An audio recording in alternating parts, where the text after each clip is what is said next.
और एक बार प्रभु यीशु मसीह के महान और सामर्थी नाम से मैं आज के नए दिन के लिए आप सब लोगों को धन्यवाद देता हूं।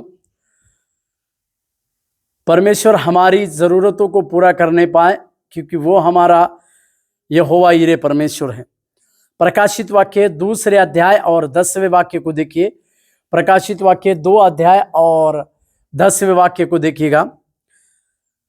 जो दुख तुझको झेलने होंगे उनसे मत डर, क्योंकि देखो शैतान तुम में से कुछ को जेल खाने में डालने पर है, ताकि तुम परखे जाओ, और तुम्हें 10 दिन तक क्लेश उठाना होगा। प्राण देने तक विश्वासी रह, तो मैं तुझे जीवन का मुकुट दूंगा। 7 कलीसिया के बारे में यूहन्ना को परमेश्वर कुछ लिखवाते हैं। उसमें स्मुरना की कलीसिया के लिए परमेश्वर उन्हें कुछ बातों को लिखवाते हैं कि इस स्मुरना की कलीसिया में किस प्रकार से लोग थे, या परमेश्वर इस कलीसिया के लिए एक विश्वास की स्थिरता को देखते हैं। परमेश्वर इस स्मुरना की कलीसिया में अपने विश्वास को मजबूत करने वाली बातों को देखना चाहते हैं।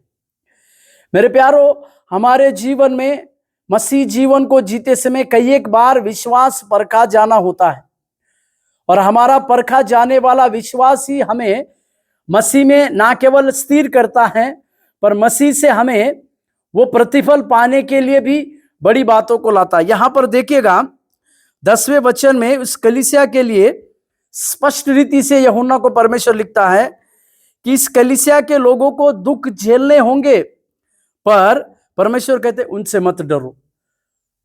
पवित्र शास्त्र में सबसे ज्यादा बार आया हुआ प्रचलित शब्द मत डर ही है, और उत्पत्ति से लेकर प्रकाशित वाक्य में भी इसी प्रकार के मत डर शब्दों को परमेश्वर लाते हैं।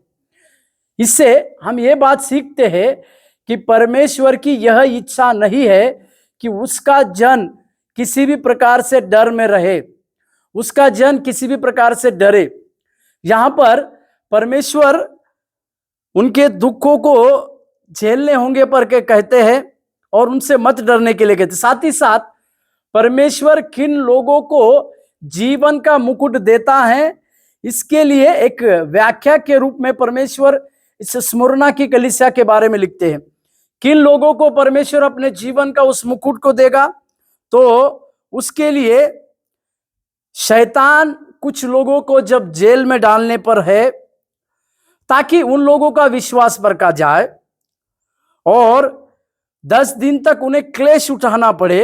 साथ ही साथ प्राण देने तक जो विश्वास योग्य रहेंगे, ऐसे लोगों को परमेश्वर अपने जीवन का मुकुट देगा। मैं फिर से कहूं, कुछ लोगों को शैतान अपनी छल कपट की बातों में मिलाकर उन्हें जेल में डालने पर होगा, और उन्हें ताकि उनके विश्वास को परखा जाए। साथ ही 10 दिन तक लगातार उनके लिए उन्हें क्लेश उठाना पड़ेगा। तब परमेश्वर जो है ऐसे लोगों को अपना जीवन का वो मुकुट देगा, इसके बारे में लिखा हुआ है। मेरे प्यारों, जीवन के उस मुकुट को पाने के लिए हमें भी शैतान के द्वारा परखे जाने पर स्थिर होने की आवश्यकता है। शैतान के द्वारा जेल खाने में डालने पर भी हमें डरने की आवश्यकता नहीं, स्थिर होने की आवश्यकता नहीं।